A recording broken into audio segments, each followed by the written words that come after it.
Hello, hello, it's Brandon Gardner again here with Jetpack Magician. Today, I wanted to talk about a game that came out in 2015 that has a sequel coming out later this year. It's Monstrum, and the sequel is Monstrum 2.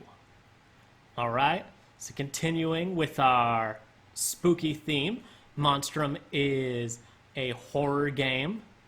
It's basically just got one huge singular cargo ship level.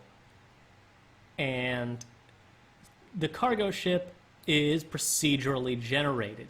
And there's 3 different monsters that you can start the game being chased by. As far as aesthetics go for the game, it's on a cargo ship, like I said, so it's got a bit of a gritty, dark sort of feel. That part of the game very much works with its sort of genre.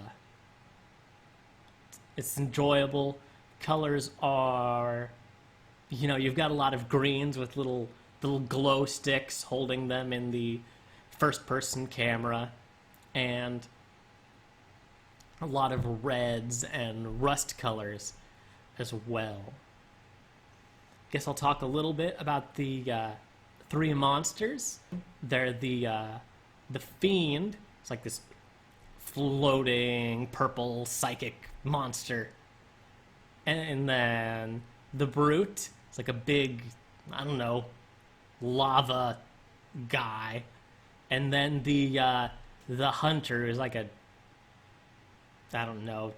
gelatinous skeleton frog leg kind of guy. Anyway, in the game, you're trying to escape off of the cargo ship from the aforementioned monsters. And to do so, there's about 3 escape routes, and you're looking through all of the rooms generated by the game for things like duct tape or chains or the headlights to the submarine, and you put together your chosen method of escape to get away from the monster and escape the ship. So survival is the ultimate goal for the game, and because of this, there isn't exactly a whole lot of story.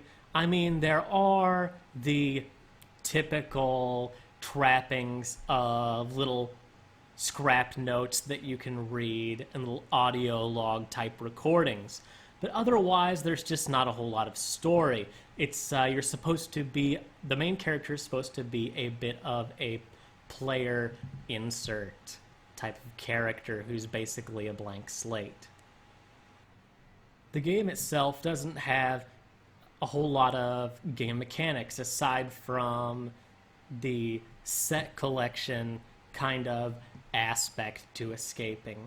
You're, first person, you can run and you can crouch into specific areas to hide from the monsters, but that's really about it. There isn't a very large assortment of game mechanics that are going to come in as you play.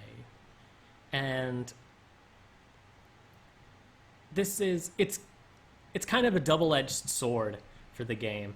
It's nice to be able to hop in straight into the main kind of action of a horror game, and I really liked that.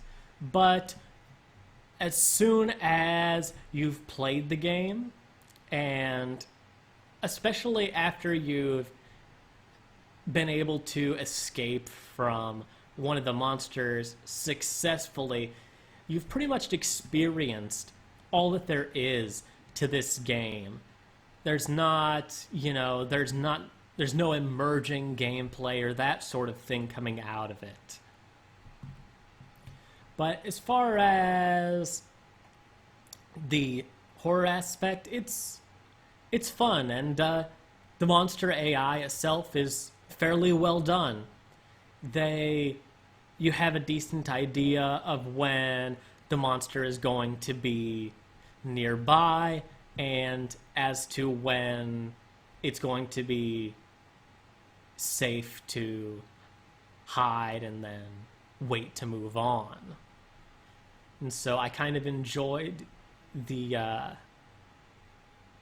that sort of aspect to it, that the monsters were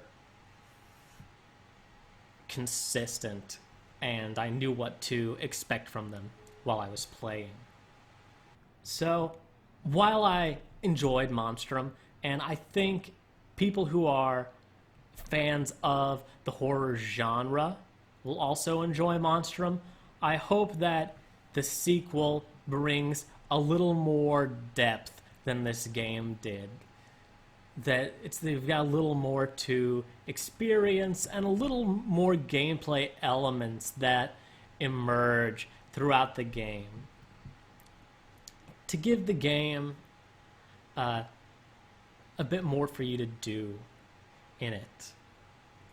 Either way, though, it's fun for a quick pop in and play type horror game experience, and if you're looking for that, I'm sure you'll enjoy it. Anyway, thanks for listening. This is Jetpack Magician signing off. Don't forget to like and subscribe.